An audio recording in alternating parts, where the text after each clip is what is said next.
కమిటీలతో సంబంధం ఏంటి? Booth level శిక్షణ తరగతులు ఎందుకు పడుతున్నారు మీ పార్టీ? కార్యకర్తలు అవసరం లేని మీ పార్టీకి ఒకసారి వినండి, కార్యకర్తలు అవసరం లేని మీ పార్టీకి కార్యకర్తలకు ఎందుకు శిక్షణ తరగతులు పెడుతున్నారు? ఏందండి ఉండేది? చెప్పొద్దా? సమాధానం చెప్పరా? అదే తెలుగుదేశం ప్రభుత్వంలో కానీ గత రాజకీయ పార్టీలు ఏం చేస్తున్నాయి, కార్యకర్తల ద్వారా సంక్షేమం ఇస్తున్నారు. అప్పుడు ఒక ఇల్లు ఇవ్వాలంటే ఒక 10,000, 5,000, 20,000 రాయిపిచ్చి లంచం తీసుకుంటున్నారు. ఈరోజు ఆ విధానం ఉందా? ఒక పెన్షన్ రావాలంటే 5,000, 10,000 తీసుకుంటున్నారు. దాన్ని ఎవ్వరు ఖండించట్లేదండి, అది మంచి పద్ధతే. డెఫినెట్ గా డైరెక్ట్ గా లబ్ధిదారులకు చేకూరుతున్నాయి. సంక్షేమం ఒకటే కాదండి నేను చెప్తుంది. పబ్లిక్ ఎలక్షన్ అనేది public management, political management, poll management depend అయి ఉంటది. బూత్ లెవెల్లో తీసుకొని ఓటు వేపిస్తాడు అంతే, వాడి బాధ్యత. ఎవరు అంటే ఆ బాధ్యతతో మీరు సీఎం అయ్యి ఎమ్మెల్యేలు అయ్యి రాష్ట్రాన్ని దోచేస్తారా? మళ్ళీ దోచేస్తారంటే ఎందుకు లేదు? ఇసుక దోచేశారని, మట్టి సహజ వనరులు దోచేశారని, లేకపోతే మైనింగ్ దోచేశారని, నాయకులకు అన్యాయం చేశాడన్నారు. ఇప్పుడు మళ్ళీ దోచేస్తారా అంటారు. నేను నాయకులకి అన్యాయం చేయాలని చెప్పట్లేదు. మీ పార్టీ నాయకులకి ఎమ్మెల్యేలకి మధ్య చాలా గ్యాప్ ఉంది. ఆ గ్యాప్ అనేది రేపు ఎంత గ్యాప్ ఉందంటే ఇదే వ్యక్తి ఎమ్మెల్యే టికెట్ తీసుకోవాలి అతను. వేణుగోపాల్ గారు ఇక్కడ నరేష్ గారి ఉద్దేశం ఏంటంటే మధ్యలో ఏమైనా గ్యాప్ ఉంటే ఒక నాన్ కోఆపరేషన్ అనేది ఉంటుంది. ఒక లార్జర్ పర్స్పెక్టివ్ లో చూసుకుంటే కార్యకర్తలకి గ్యాప్ లేదు, అదే విధంగా ముఖ్యమంత్రికి ఎమ్మెల్యేలకి గ్యాప్ లేదు. ఇది ప్రతిపక్షాలు చేస్తున్న కుట్ర. మనం గతంలో కూడా చూసాం. జగన్మోహన్ రెడ్డి గారు పెద్దల్ని గౌరవించాడు, పేర్లు పెట్టి పిలుస్తాడు అని చెప్పి ఒక విధానము. అదే విధంగా జగన్మోహన్ రెడ్డి గారి హెడ్ వెయిట్ పెద్దవాళ్ళని గౌరవించడు అని చెప్పి రకరకాలుగా ఒక ప్రాపగాండం చేస్తూ ఉంటారు జగన్మోహన్ రెడ్డి గారి పైన. ఒక ఎల్లో మీడియా దాంట్లో ఒక కుట్ర ఈ రోజు కార్యకర్తలకి ఎమ్మెల్యేలకు మధ్య ఉండే గ్యాప్ కానీ ఎమ్మెల్యేలకి జగన్మోహన్ రెడ్డి గారికి మధ్యలో ఉండే గ్యాప్ అనేది కూడా ఇదే విధంగా ఏదైతే ఎల్లో మీడియా రాస్తున్న కుట్రలే.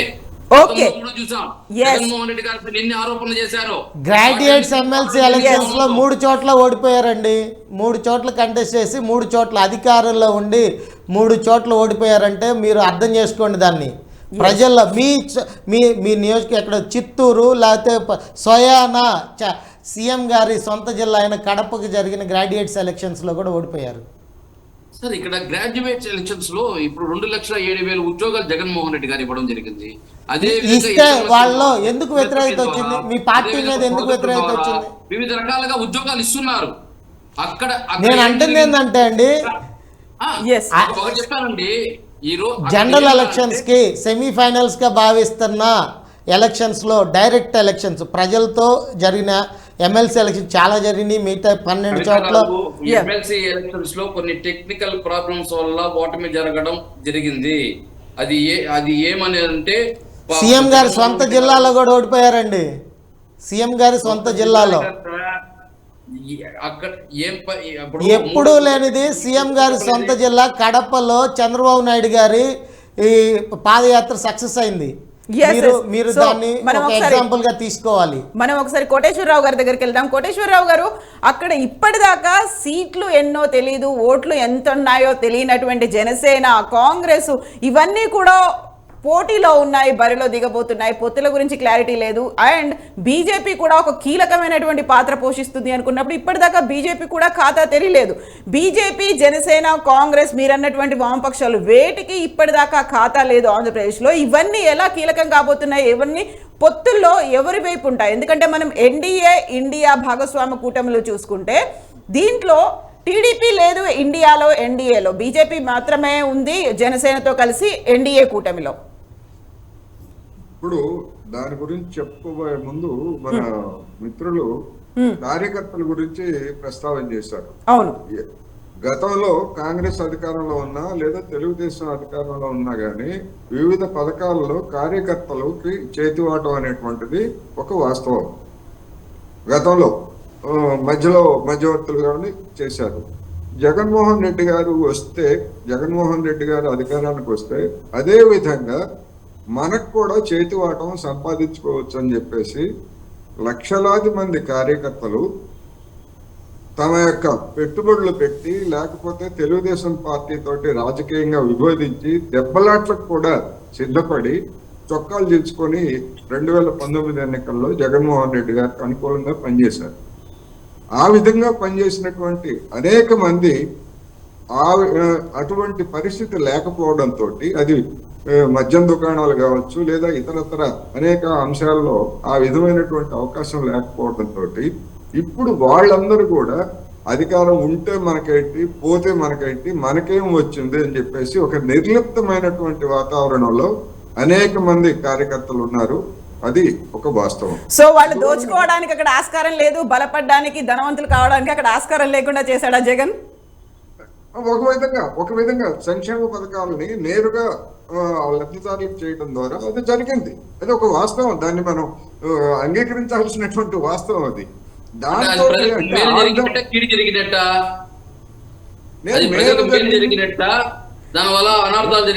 వేణుగోపాల్ గారు ఇక్కడ మళ్ళీ కార్యకర్తల గురించే చెప్తున్నారు. కార్యకర్తల్లో అసంతృప్తి ఉందా, అసహనం ఉందా, వాళ్ళు కీడు జరిగింది అనుకుంటున్నారా?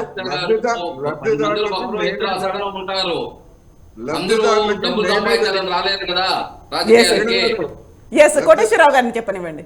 ఇప్పుడు లబ్ధిదారులకు మేలే జరిగింది. మీరేమని చెప్తున్నారు? కార్యకర్తలు సంపాదించుకోవడానికి రాలేదని చెప్తున్నారు.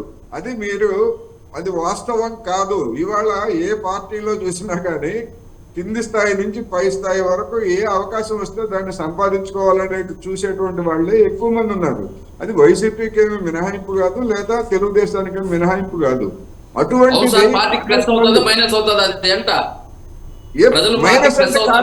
అది రేపు 2024లో ప్రజలు నిర్ణయిస్తారండి మీకు మైనస్ ప్లస్ అనేది.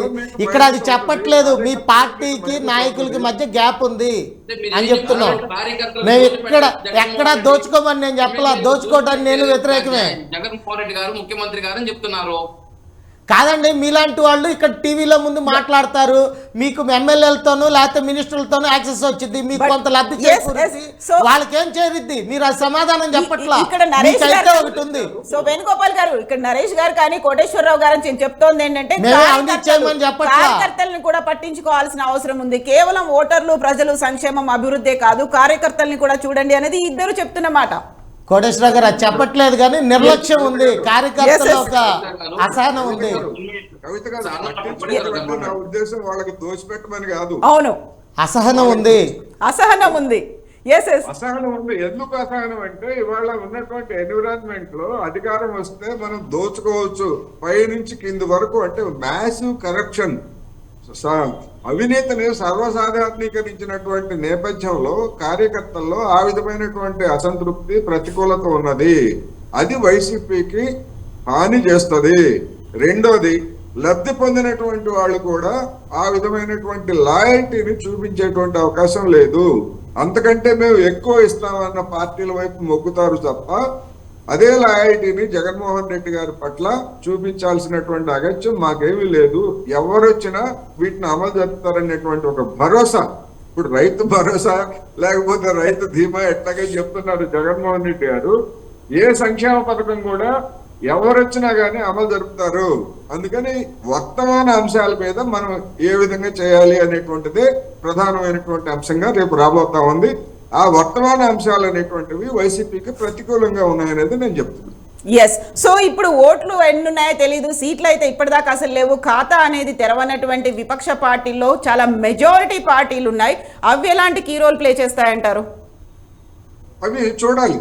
ఎందుకంటే రాజకీయ పరమైనటువంటి దేశంలో ఉన్నటువంటి రాజకీయాలు ఇప్పుడు మన కాంగ్రెస్ కానీ లేకపోతే సిపిఎం కానీ తెలుగుదేశం జనసేన కూటమితో కలవాలంటే ఆ రెండు పార్టీలకి బీజేపీతో ఉన్నటువంటి రాజకీయ సంబంధాలు ఎలా ఉంటాయనేటువంటిది ముందు తేలాలి.